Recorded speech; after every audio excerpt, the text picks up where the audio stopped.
Bom dia a todos. Eu gostaria de começar dizendo que eu já venho acompanhando os eventos da BMS há muitos anos, boa parte deles como associado, né, tanto os seminários como os workshops, e eu considero esses eventos uma grande contribuição verdadeiramente da BMS para o setor do ensino superior, e por isso é uma alegria para mim poder estar aqui falando de um assunto, contribuindo com um assunto tão relevante, tão importante, que é o marketing digital, né, tão atual, né, que é o marketing digital. E por isso eu gostaria de registrar o meu agradecimento, né, à BMS por esse convite. Bom, bases do marketing digital. O assunto que eu vou falar ele é bastante extenso, né, então, em alguns tópicos eu vou passar um pouco mais corrido, né, e em outros eu vou aprofundar um pouco mais, até porque eu sei que, né, os demais expositores vão aprofundar um pouco mais em alguns tópicos que eu vou colocar. Bases do marketing digital. Esse é o tema da minha apresentação e o objetivo dela é exatamente passar essas bases, um apanhado sobre esses principais conceitos e pontos do marketing digital para que o gestor da instituição ou aquele responsável pela área de marketing digital tenha condições de avaliar se as ações que estão sendo desenvolvidas em relação ao marketing digital estão boas, né, em especial quando elas são desenvolvidas por terceiros, ou até de ter condições de participar dos planejamentos relacionados a marketing digital, no caso de um maior aprofundamento, né? Ou seja, o que eu vou passar, na verdade, é a base, né, exatamente com o objetivo de facilitar esse entendimento, né. Eu entendo que o marketing digital, nós estamos até conversando sobre isso, é uma área de conhecimento muito nova e na minha experiência, até como alguém da área educacional, houve um foco muito grande por parte das instituições em relação a usar a tecnologia para melhorar a maneira como se ensina. E muito recentemente eu percebo que houve um despertar nessa necessidade de rever a maneira como essa instituição se comunica, em especial com essa geração Y, né, a geração que já nasceu conectada, já nasceu no mundo conectado. Então, vamos lá. Como eu falei, é um assunto, né, bastante extenso, e eu vou começar pela parte conceitual, por entender que é importante que essa parte conceitual seja entendida, seja compreendida. Isso vai facilitar muito, né, que vocês compreendam melhor, inclusive, a apresentação dos outros expositores, né? Vocês estão me ouvindo bem? O som está ok? Então, tá bom. Nós vamos começar pelos 5 pilares do marketing digital. Existem controvérsias, né, e discordâncias em relação a quais são esses 5 pilares, mas, a partir da minha experiência, esses são os 5 mais relevantes da atualidade, em especial no atual mercado, né, considerando que a internet e o marketing digital vêm evoluindo ao longo dos anos, né? Então, sendo eles presença digital, ações contínuas em canais digitais e mídias sociais, relacionamento digital, canais de comunicação, atendimento e suporte bem definidos ao público, engajamento digital, envolvimento do público com a marca, né? E quando eu digo marca, eu quero que vocês entendam que eu estou me referindo a uma empresa ou uma instituição, né? Conteúdo, muito importante isso, produção de materiais digitais originais em texto, em vídeo ou em áudio, e monitoramento. Ferramentas para o constante acompanhamento da performance das ações de marketing digital e da reputação, né, da instituição ou da marca na internet. Eu quero chamar a atenção que esses pilares estarão presentes ao longo da apresentação, né, e é importante estar atento a esse fato, né? Ok.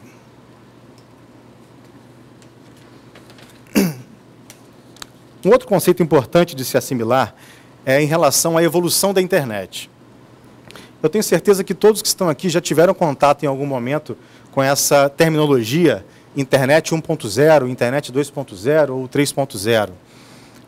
Mas o que exatamente isso quer dizer, né? Eu percebo que existe uma confusão muito grande em relação ao entendimento desses termos. E existe um entendimento de que esses termos têm a ver com uma evolução da tecnologia, e não é bem isso, né? Até porque muitas das tecnologias que são usadas hoje na internet foram criadas bem antes do surgimento, né, da grande rede. Então, esses conceitos eles estão mais relacionados à maneira como o usuário utiliza a grande rede e à maneira como a empresa também utiliza a internet. E eu vou explicar um pouquinho mais, né, sobre cada um deles. Internet 1.0, né, nasceu a partir... É um período aproximado entre 1998 a 2003, né, um período em que a internet ainda estava se popularizando, haviam poucos usuários, existia uma baixa interatividade entre usuário e marcas. O que isso quer dizer? Existia um comportamento por parte das marcas que funcionavam como uma televisão, né, expondo um conteúdo que, na época, a grande maioria era texto, não existia a possibilidade de vídeo na internet, pela dificuldade da conexão, e o usuário se comportava como um espectador. Ou seja, não existia canais de interação entre a marca e o usuário, né? Era uma relação muito parecida com TV e espectador. Baixa adesão de empresas e instituições. Era muito comum ver nos endereços de grandes marcas a mensagem "em construção", exatamente porque ainda não existia uma credibilidade em relação ao futuro da internet. A internet ainda era considerada por muitos um modismo. Aí o tempo mostrou que não era bem isso, né? Isso também acontece com as redes sociais hoje, né? Mas a gente vai falar disso daqui a pouco. Popularização dos e-mails e chats online. Quem é internauta aí mais antigo vai lembrar, né, que na época da popularização dos e-mails, o BOL era o mais conhecido, todo mundo tinha um BOL, o ICQ, o MSN, eram sistemas de chat muito utilizados, né? Estou citando mais para que vocês se situem no período, né? E, por fim, navegação e buscadores não otimizados. O que isso quer dizer? Hoje em dia é possível, né, que o navegador ele interprete o que o usuário está tentando buscar, né? E, na época, isso não acontecia, né? Ele sequer considerava a localidade de onde o usuário estava fazendo a busca, né? Então, vocês imaginam que a navegação nessa época era extremamente complicada, né, para o usuário. Internet 2.0. Aproximadamente a partir de 2004, esse conceito começou a ser utilizado, né? Evolução, que consiste, no caso? Nesse caso, a internet já estava muito mais popular, já tínhamos um número de usuários muito maior e uma conexão muito mais interessante.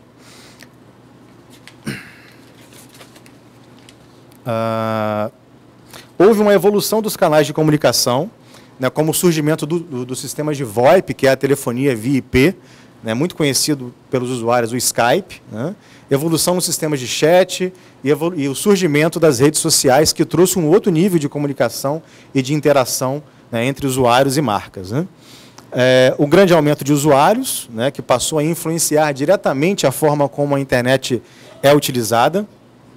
E, a partir da evolução desses sistemas de comunicação, houve uma alta interatividade passou a existir uma alta interatividade entre marcas e usuários, que antes não existia, né? Ou seja, as marcas tiveram que abrir canais de comunicação, né, pois esse usuário ele não aceitava mais ser tratado como espectador, né?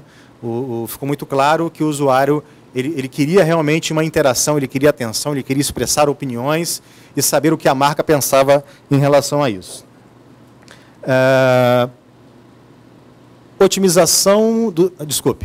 Ampla produção de conteúdos por parte do usuário.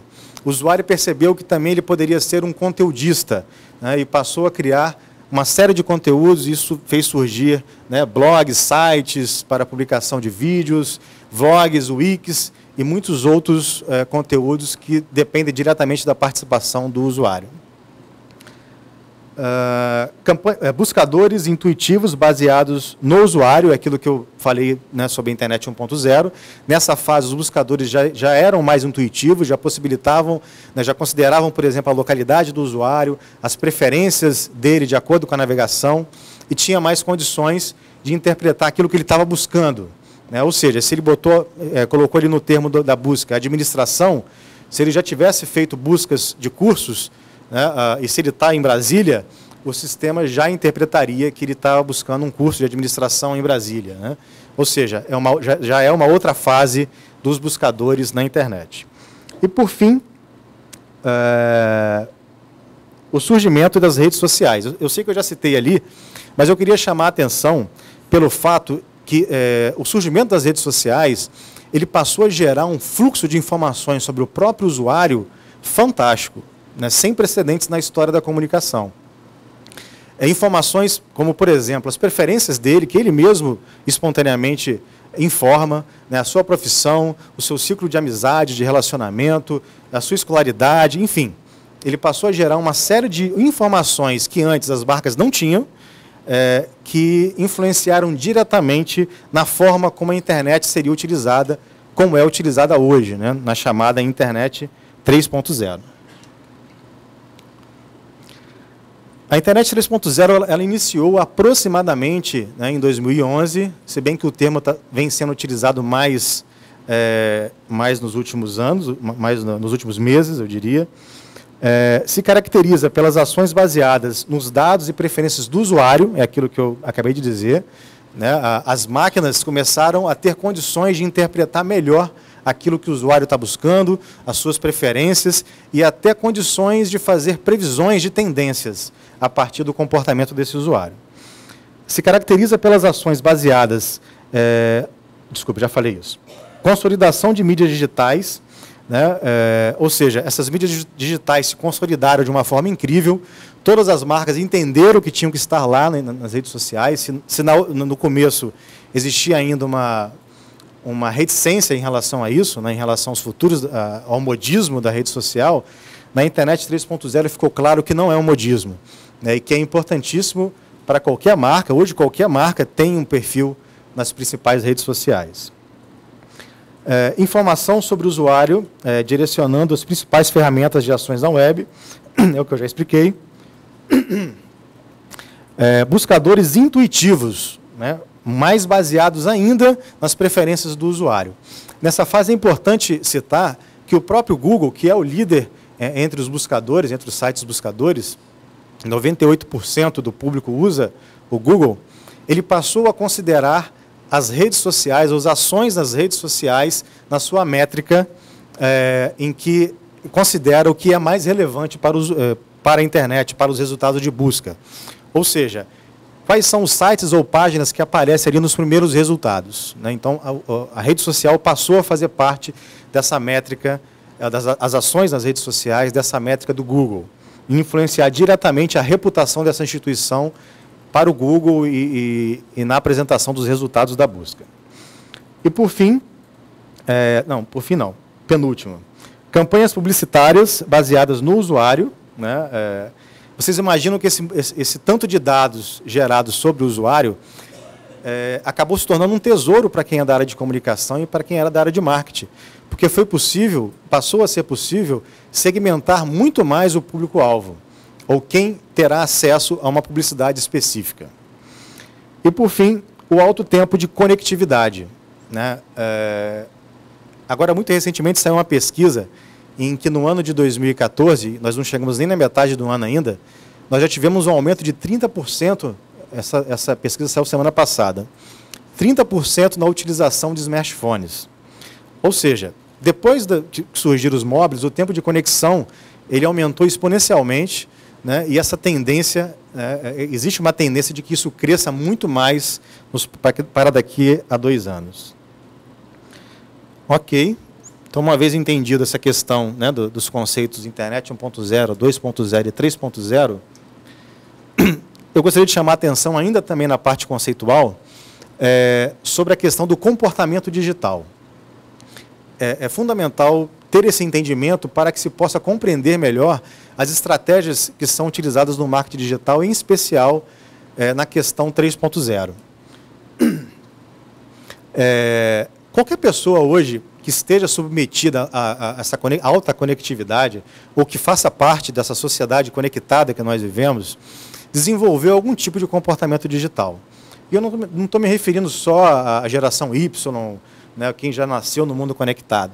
Qualquer pessoa de qualquer geração desenvolveu, né, algum tipo de comportamento digital que influenciou diretamente, né, mudou muito acentuadamente a maneira como trabalhamos, a maneira como nos relacionamos, são exemplos, né, a maneira como adquirimos conhecimento e a maneira como consumimos.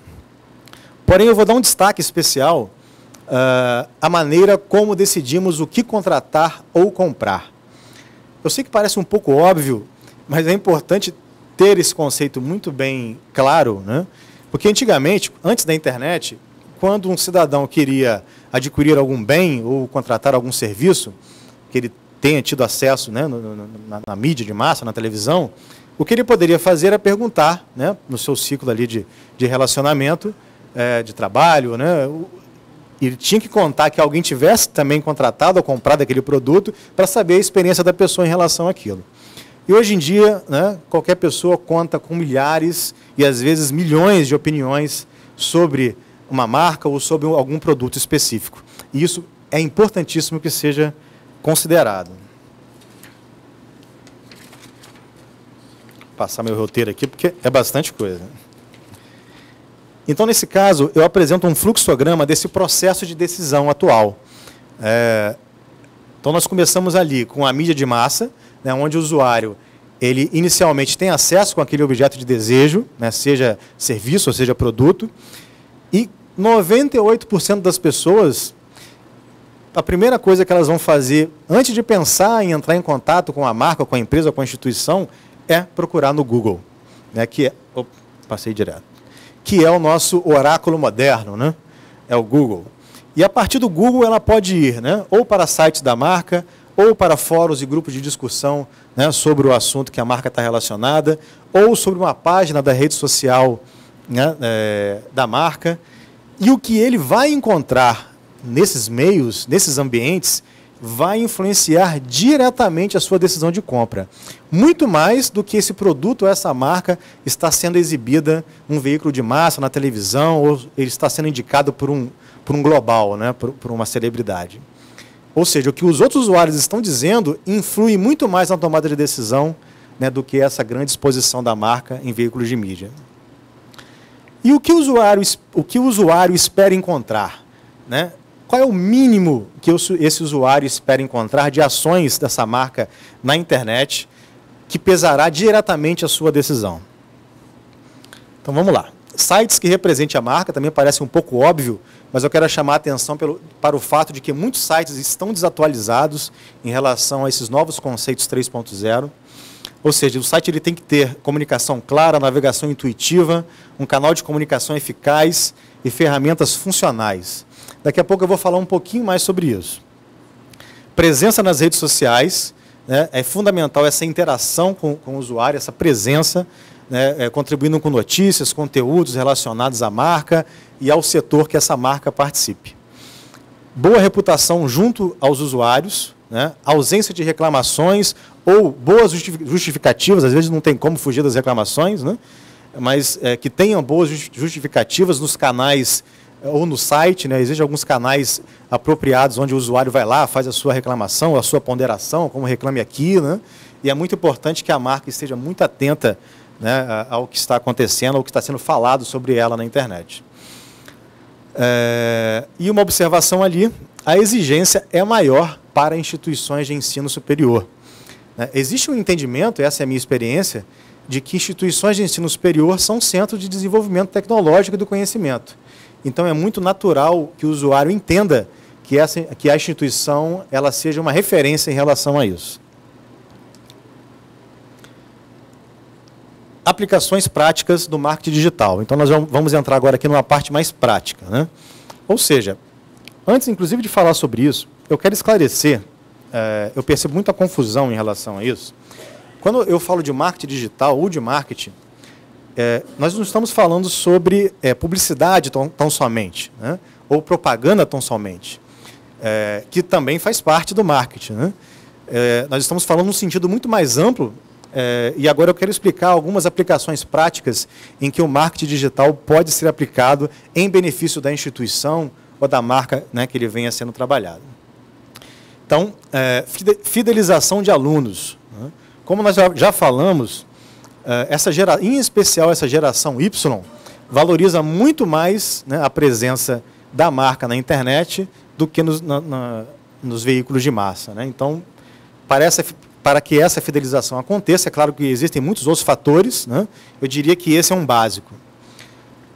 Solidificação da imagem junto ao público, e nesse caso eu estou falando daquele público que ainda não é aluno, mas que tem o potencial de ser, né? É importante que a marca se preocupe em gerar essa empatia com esse público e uma das ações muito interessantes para que isso aconteça, muito atual, é a geração de conteúdos próprios, né, aparentemente sem nenhum interesse, né, de retorno associado, como um benefício que a marca está levando para o usuário, mas que trazem lá na frente um retorno bastante interessante, um engajamento bastante interessante, como é o caso de textos, vídeos, áudios e algumas ações sociais, né, que, é claro, precisam ser bem divulgadas, né, nas redes sociais para que surtam efeito. Comunicação eficaz. Dá licença.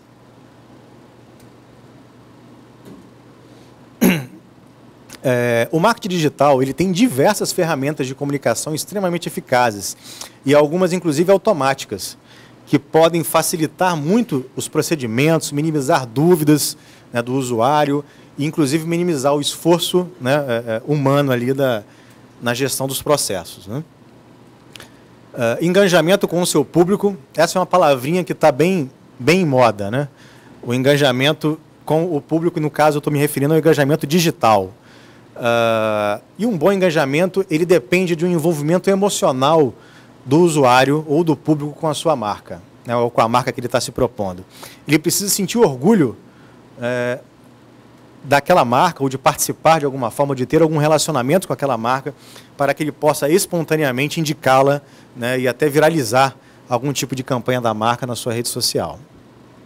E aquisição, ainda sobre engajamento, eu diria que as redes sociais atualmente são das melhores ferramentas, né, para atingir esse nível de engajamento. Aquisições de novos alunos, né, é claro que para isso existe um conjunto de ações, eu diria inclusive que todas que eu citei anteriormente colaboram para isso, né? Mas eu queria destacar o fato de que, eu vou falar também daqui a pouquinho mais sobre isso, de que atualmente são possíveis anúncios em formatos baratos, né, que trazem resultados muito interessantes, né, para as marcas dentro do ambiente digital, baratos em relação, né, ao que é praticado fora da internet, né, e são, sem dúvida, vias de publicidade muito eficientes, que podem ser mensuradas, né. Eu também vou falar um pouquinho mais sobre isso, se eu não me engano, na apresentação dos outros expositores vão ter cases também sobre isso. Ok.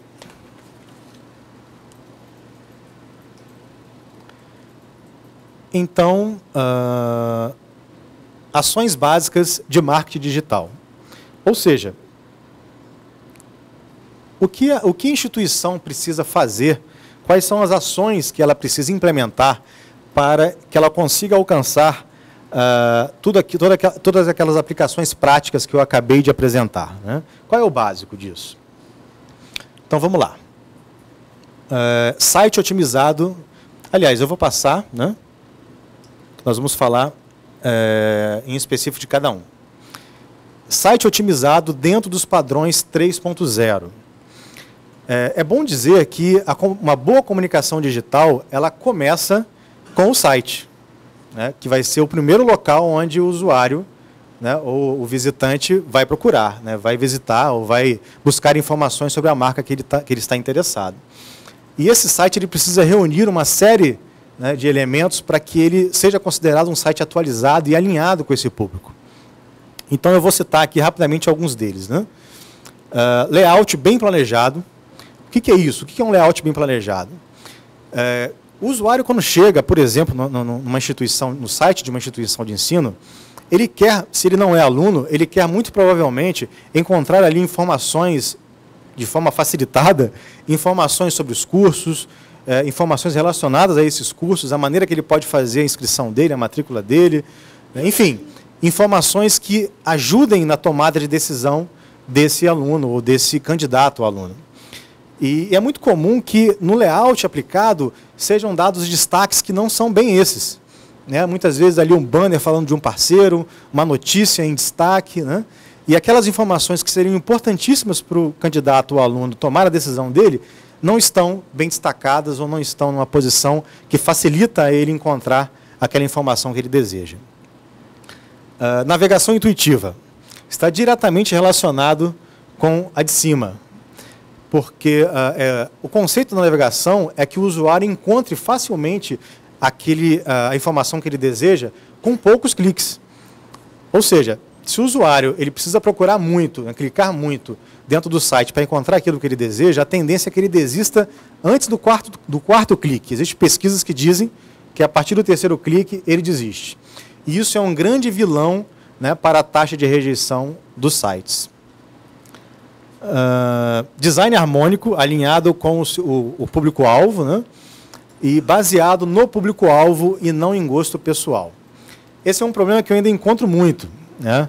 Existe ainda uma concepção por parte dos gestores de que o design aplicado no site ele tem que seguir o gosto pessoal do próprio gestor. E nem sempre isso está alinhado com o público, né? É claro que quando a gente fala de alguns setores, no caso aqui do setor do ensino superior, algumas observações precisam ser, né, observadas, né, para que se mantenha uma certa sobriedade, mas é possível aplicar um design interessante e alinhado com o público, com o objetivo de causar, né, de gerar empatia com esse público. É importantíssimo que o usuário ou o visitante ele sinta empatia, né, com a parte visual, com o design do site, e por isso é fundamental que esse design esteja bem alinhado, né? Eu costumo dizer que o design ele tem que estar a serviço de uma boa comunicação, né, e eu acho que é bem esse o caso que eu quero dizer. Comunicação clara e eficaz com o usuário. Canais eficazes e pontuais no site e nos perfis sociais. Eu diria que essa é a maior gafe, na minha opinião, que uma marca pode cometer dentro dos ambientes de internet. Ou seja, negligenciar ou não dar a devida importância à comunicação, à interação entre o usuário, né, e a marca por intermédio desses canais de comunicação. E isso ainda é muito comum. É muito comum o usuário ir no Fale Conosco da marca, do site da marca, ou fazer algum comentário ou alguma reclamação ali no perfil da rede social e levar, às vezes, dias para ter uma resposta, que muitas vezes não resolve o caso dele, quando não, é ignorado, né, e não tem resposta nenhuma. Eu diria que essa é uma das principais gafes, porque em 98% dos casos, esse usuário vai sair dali e vai fazer um comentário da experiência negativa que ele teve com a marca lá na rede social dele. Eu não preciso dizer o quanto isso pode ser ruim, né, para qualquer marca. Por fim, otimização para indexação pelos sites de busca. Eu diria que esse é um dos pontos mais importantes e ainda vejo muita negligência em relação a isso. Para que o Google consiga encontrar, né, existe o robô do Google, eu não sei se todo mundo aqui está alinhado com essa informação, por isso eu vou explicar rapidamente. O Google ele tem um software, né, que é chamado de robô do Google, que escaneia diariamente informações, novos sites, novas páginas, novos textos, né, relacionados a sites. E as métricas que ele usa para considerar sites e páginas mais relevantes, elas mudam muito, né? O Google costuma mudar muito isso, até para que não haja manipulação desse trabalho, né?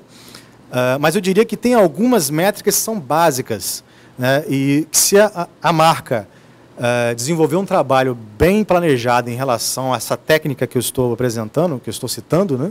Que é a técnica de SEO, ela certamente vai ter mais relevância, mais destaque em relação a assuntos e termos que ela gostaria que a sua marca ou a sua empresa fosse relacionada, né? Por exemplo, uma instituição que é aqui de Brasília, né, que ofereça um curso de administração, um termo muito importante que ela esteja relacionada seria graduação em administração Brasília. É um exemplo, né?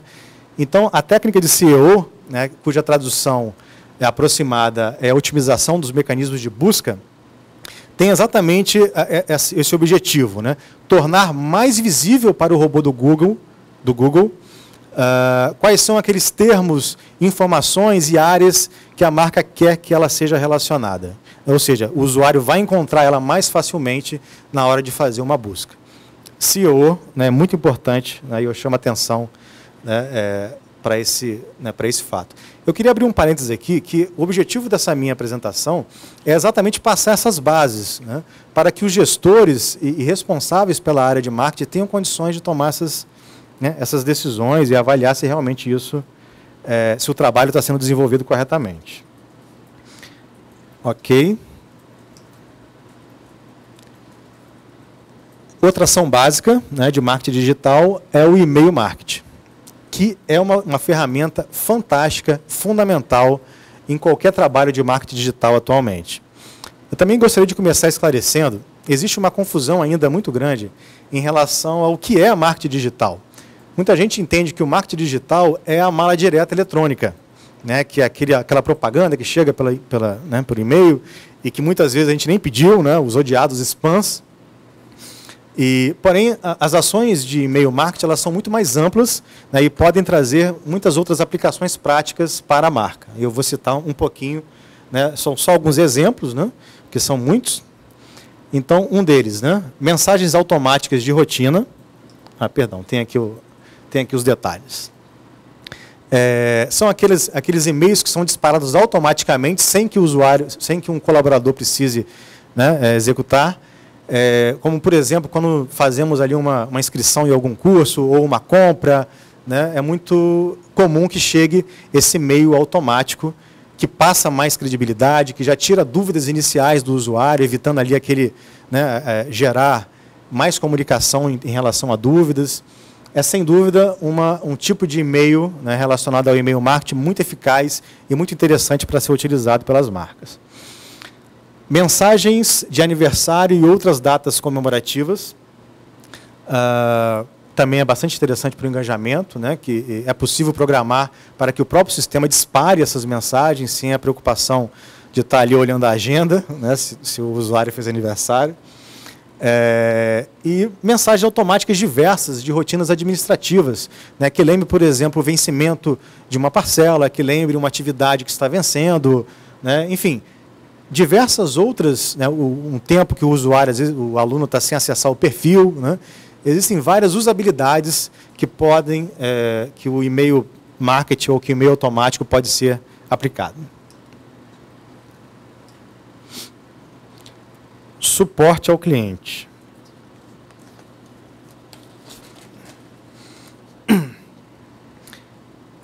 O suporte ao cliente, eu sei que existem vários tipos de suporte ao cliente, mas eu diria que o suporte ao cliente por e-mail, e eu vejo isso ainda ser muito negligenciado pelas marcas, é um tipo de suporte fundamental, porque boa parte do público prefere ser atendido por e-mail. Existe uma preferência ainda de uma boa parcela desse público de ter o atendimento do seu suporte via e-mail, e por isso é importantíssimo, né, ter essa estratégia de comunicação e de suporte. É muito utilizado, né, nos sites o chamado Fale Conosco, né, porém existe algum sistema de suporte mais elaborados que geram ticket, né. Então eu achei interessante chamar essa atenção sobre a importância, né, de ter um suporte bem organizado e que funcione realmente via e-mail com o usuário ou com o aluno.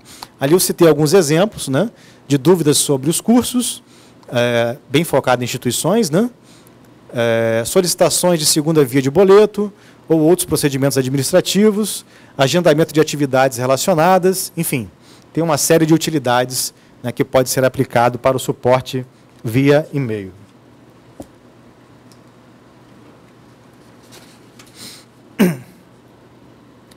Newsletter. Uma excelente ferramenta de e-mail marketing. A diretriz principal da newsletter é levar informações e conteúdos interessantes para o público-alvo, ou para os clientes, ou para os alunos, né, chamem como quiser.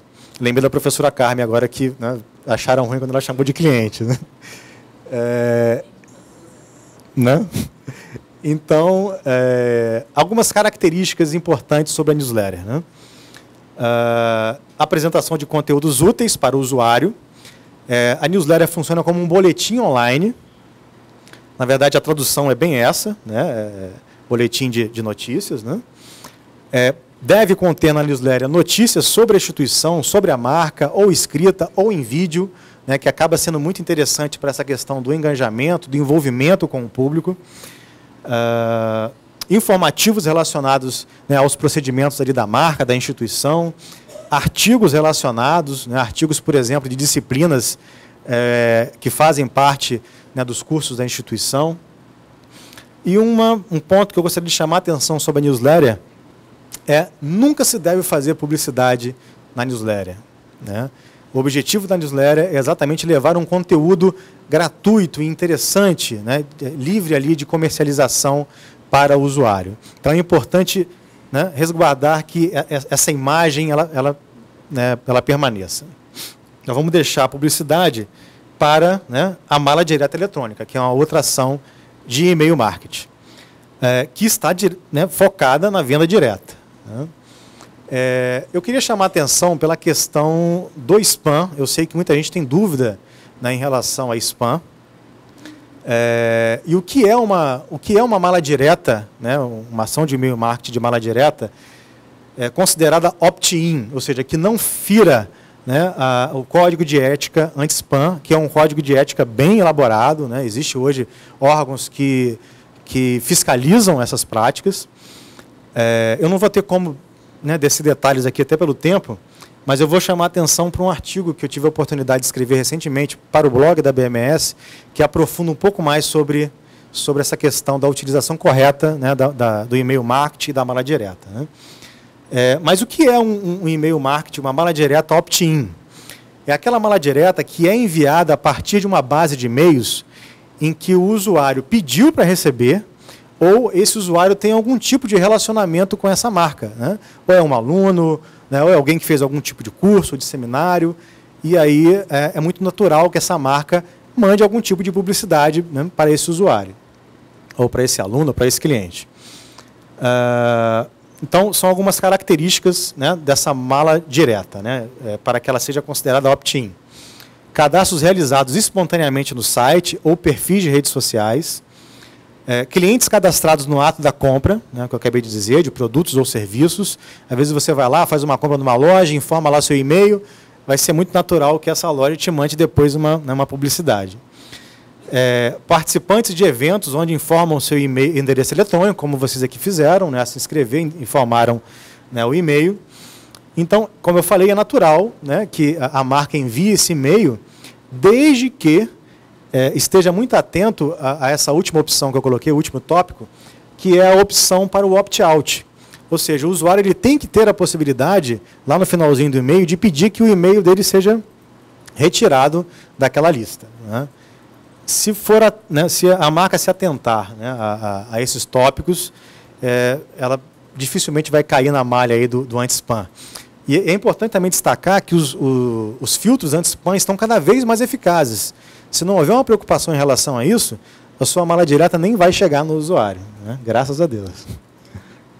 É horrível, né, ter a caixa postal cheia de spam. Outra aplicação, né, básica de marketing digital, né, que não é novidade para ninguém, é a utilização das redes sociais, né? Eu sei que nas outras apresentações vão aprofundar um pouco mais sobre isso, e eu vou aproveitar esse pouco tempo para focar mais no que eu tenho visto de erros de utilização das redes sociais, ou de formas equivocadas, né, que eu tenho visto marcas utilizarem, ou limitadas, eu diria, né, tanto que ali eu coloquei a otimização do seu uso, né, para que essas marcas possam realmente, né, utilizar de forma mais interessante. Então, existe hoje uma grande adesão dos perfis nas redes sociais. Como eu já falei, qualquer marca hoje, qualquer empresa de qualquer porte, ela tem lá um perfil, né, no mínimo no Facebook, né, nas chamadas principais redes sociais. Mas não existe presença, ou seja, o perfil fica lá abandonado, né? Existe uma total negligência, muitas vezes, da interação com esse público, do que está sendo postado, né, nessa página, né, e é o que eu chamo a atenção ali nos tópicos, né? Grande adesão com pouca presença, perfis abandonados e postagens pouco interessantes. É claro que existem muitos elementos a serem considerados para uma boa utilização, né, das redes sociais. Mas eu vou destacar nesse momento mais a questão das postagens, né, que é uma aplicação mais prática em relação a como utilizar as redes sociais. Acho que agarrou aqui.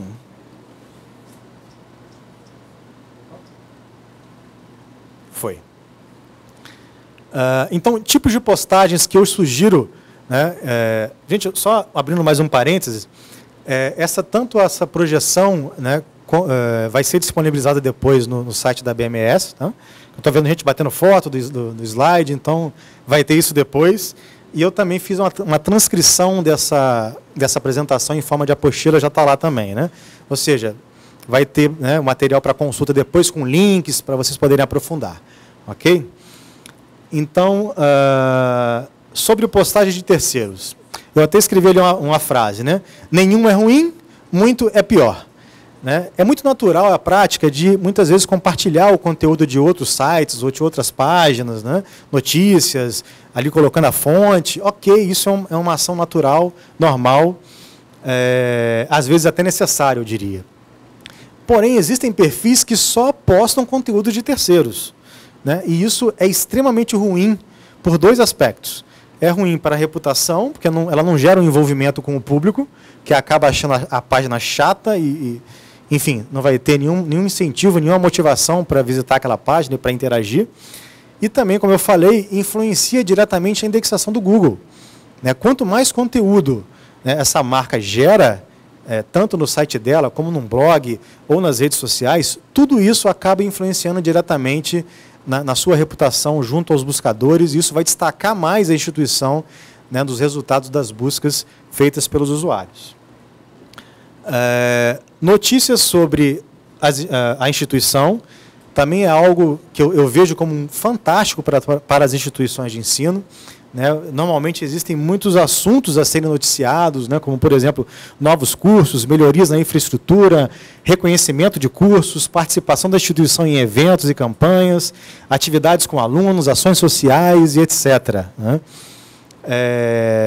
Eu tenho visto assim, muita dificuldade das instituições, de algumas marcas, que têm muito material para noticiar, dificuldade em levar isso para as redes sociais. E muitas vezes é uma organização básica para que isso aconteça. Né? E o resultado que isso pode trazer, né, em relação ao engajamento com o aluno é fenomenal, é fantástico. Artigos diversos, né, aumenta a reputação. Como eu falei, os conteúdos são indexáveis pelo Google. Né? E eu quero chamar a atenção, em especial para instituições de ensino, para a criação do blog. Né? Eu pude perceber que nem toda instituição de ensino tem um blog, e eu diria que o blog é muito interessante para instituições, primeiro porque a instituição ela tem condições de eleger conteudistas e de gerar artigos e conteúdos interessantes, né, que sejam úteis para o público, ali, para o seu público-alvo, sem muito esforço. Né, e esses conteúdos acabam ajudando a comunicação da instituição em vários setores, inclusive na questão da conversão, de matrículas, enfim, em todo esse engajamento. Né.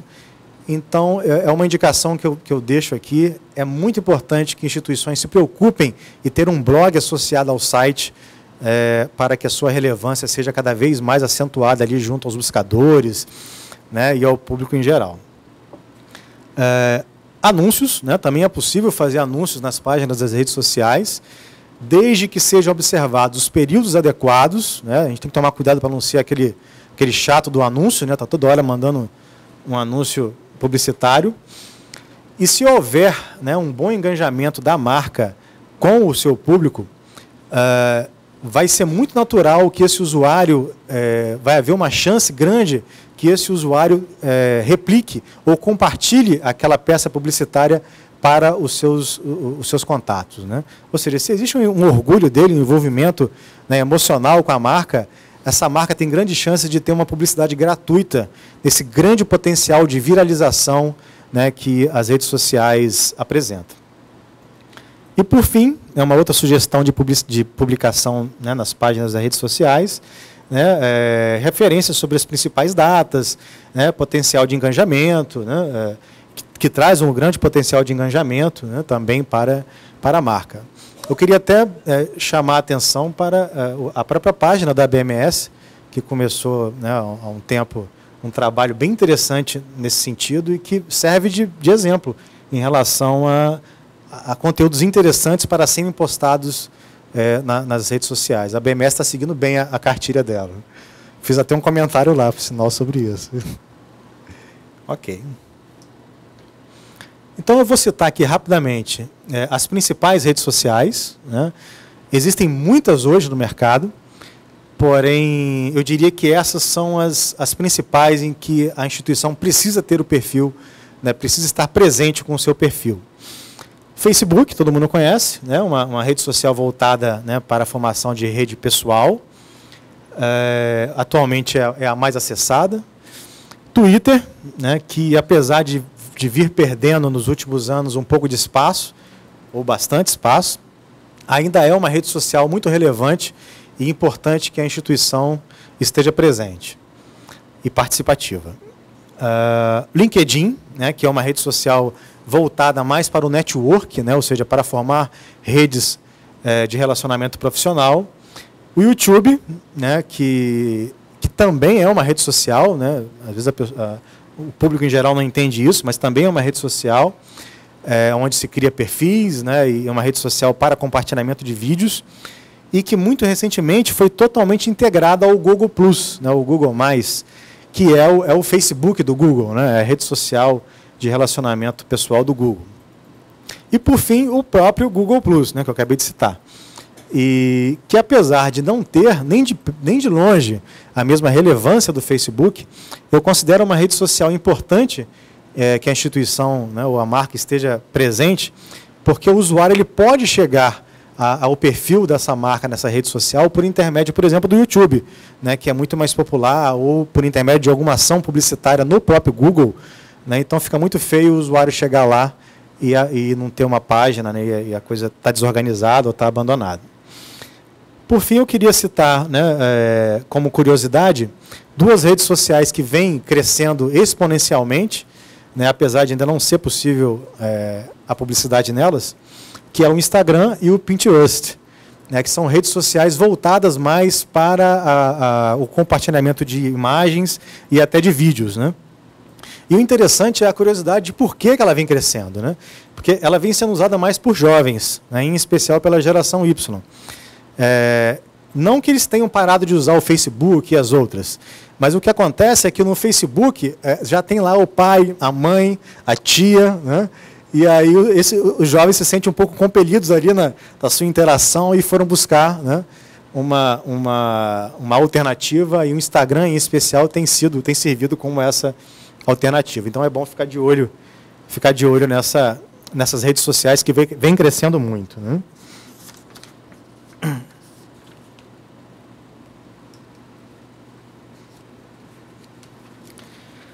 Marketing de conteúdo. Podemos definir o marketing de conteúdo como uma estratégia que utiliza conteúdos atrativos ao público, criados para serem compartilhados e para envolvê-lo emocionalmente. Eu diria que muitos especialistas consideram o marketing de conteúdo a mais eficaz estratégia de marketing da atualidade, de marketing digital da atualidade, em especial com o objetivo de envolver o público emocionalmente, né, ou enganjá-lo. Eu não vou aprofundar muito na questão do marketing de conteúdo, até porque eu sei que nas apresentações que seguem vão haver apresentação de cases, né, relacionados a marketing de conteúdo. Mas eu posso citar um exemplo, né, no que o marketing de conteúdo pode ser efetivamente aplicado, né? Por exemplo, uma instituição ela pode lançar uma cartilha ou um software ou um aplicativo, né, melhor dizendo, voltado para alunos ou usuários que estejam buscando estágios, facilitando para ele ali achar aquela empresa que está, né, que está oferecendo o estágio, trazendo informações importantes sobre o estágio, aparentemente sem nenhuma intenção de ter retorno em relação àquele conteúdo que ela forneceu, que no caso foi um aplicativo, né? O objetivo é que esse aplicativo, né, se viralize, né, que haja uma viralização e que usuários possam compartilhar, que interessante, que legal esse aplicativo que a instituição tal lançou sobre, né, uma cartilha para estágios, para orientação de estágios. E, indiretamente, esse público começa a se envolver emocionalmente com a marca, com a instituição, e vai ser muito natural, numa situação em que ele precisa tomar uma decisão de contratação, ou de se vai ou não estudar em uma determinada instituição, que pese a decisão dele, né, para aquela instituição que ele tem um envolvimento e que trouxe algum tipo de conteúdo para ele. São muitos exemplos, né, eu só ilustrei esse, E, como eu falei, eu acredito que vão ser apresentados alguns cases que vão exemplificar melhor isso que eu estou dizendo. E também queria destacar que eu também tive a oportunidade de escrever um artigo sobre marketing de conteúdo, que está no blog da BMS, que detalha um pouco mais essa questão do que como se utilizar, enfim, e alguns exemplos, inclusive com links, com vídeos, com informações diversas. O tempo está acabando. Tem um reloginho que só vai diminuindo ali, né? Ok. Ainda dentro de ações básicas de marketing digital, nós vamos falar agora sobre os anúncios na web. Finalmente, vamos falar de publicidade e de propaganda. Então, eu vou citar assim, muito rapidamente, existem várias formas de fazer uma publicidade na internet, várias formas de anúncios na internet. Eu vou citar apenas ali 4 que eu considero assim, bem interessantes, bem relevantes, e gostaria de começar dizendo que é um tipo de publicidade que vem ganhando cada vez mais espaço, em relação, inclusive, à mídia fora da internet. Eu não estou dizendo com isso que a mídia fora da internet seja ruim ou que deva ser abandonada de maneira nenhuma. Acho que uma complementa muito bem a outra. Mas as ações de publicidade na internet vêm ganhando muito espaço, primeiro porque requer um investimento bem menor em relação a uma mídia de televisão, por exemplo, e é um tipo de publicidade que é totalmente mensurável. Eu vi o Fernando explicando ali na apresentação dele, você vai falar sobre isso também, né, Fernando? É um tipo de publicidade totalmente mensurável, ou seja, é possível para a marca saber quantas pessoas interagiram com o anúncio, quantas clicaram, quantas visualizaram, se houve rejeição, se é um vídeo, se ele assistiu o vídeo todo, em que parte ele parou. Ou seja, é muito interessante para tomadas de decisão, para planejamentos. O gestor pode perceber no meio do caminho que a estratégia não está boa, não está trazendo resultado, pode mudar, E essa flexibilidade, essa agilidade não é muito possível no marketing tradicional, na publicidade tradicional. E por isso é extremamente interessante e vem ganhando muito espaço. Então, os tipos de anúncios que eu gostaria de destacar, banners em sites de grande visitação e na rede de display do Google. Os banners foram o primeiro tipo de publicidade que surgiram, junto ali com a mala direta, foi um dos primeiros que surgiram na internet. E aqui eu estou dando um exemplo de um banner posicionado num portal de grande visitação, que é o BOL, que nesse caso não é tão segmentado, não é possível que haja uma segmentação, até porque o BOL ele traz muitos assuntos e o público é muito diversificado. Mas, por exemplo, dentro dos banners que eu estou citando ali, na rede de display do Google, é possível segmentar bem, porque essa rede de display, na verdade, são parceiros, são sites parceiros que atendem muitas vezes usuários com preferências específicas. Um exemplo, pode ser um site que funciona como um fórum de discussão para programadores. Então, uma marca que venda computadores, ela pode associar o banner dela naquele site que vai ter um público-alvo bem focado. Então, o Google ele disponibiliza esse tipo de publicidade via banners na sua rede de display. É só uma pincelada mesmo, viu, gente? Anúncios na web. Ainda falando de anúncios na web, anúncios nas redes sociais para públicos pré-definidos. Nem toda rede social é possível se fazer anúncios. E por isso eu vou destacar especificamente 2 aqui. A primeira delas é o Facebook, que vem mostrando uma grande força em relação a anúncios na sua rede social ou para seus usuários, especialmente porque o Facebook ele possibilita um planejamento bem preciso. Ou seja, é possível segmentar de uma forma fantástica o público que a marca deseja atingir, porque esse próprio usuário informa de forma deliberada as suas preferências de consumo, a sua escolaridade, a sua profissão, as redes sociais, os grupos sociais que ele participa, ou que ele se identifica mais, inclusive a formação familiar, se é casado, se é solteiro, se tem filho, ou seja, é possível atingir de forma bem precisa. E eu diria que é um tipo de anúncio, na atualidade, que eu indico, que funciona muito bem e que traz resultados bem interessantes. E o outro seria o próprio YouTube, que eu já citei, né, que não está exemplificado aí, mas que também funciona com sistema de banners nos vídeos ou anúncios em vídeo também, né?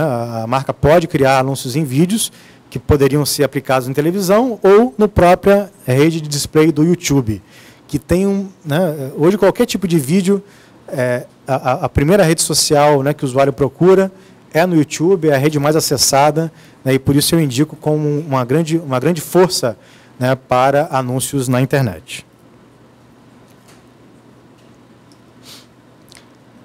Ok, anúncios nos resultados de busca do Google. Eu sei que muita gente já teve, né, alguma experiência com esse tipo de anúncio, que antigamente era chamado de link patrocinado, né, e nesse caso já é possível também segmentar bastante. E é uma segmentação mais baseada no termo que o usuário usa, né, na sua busca.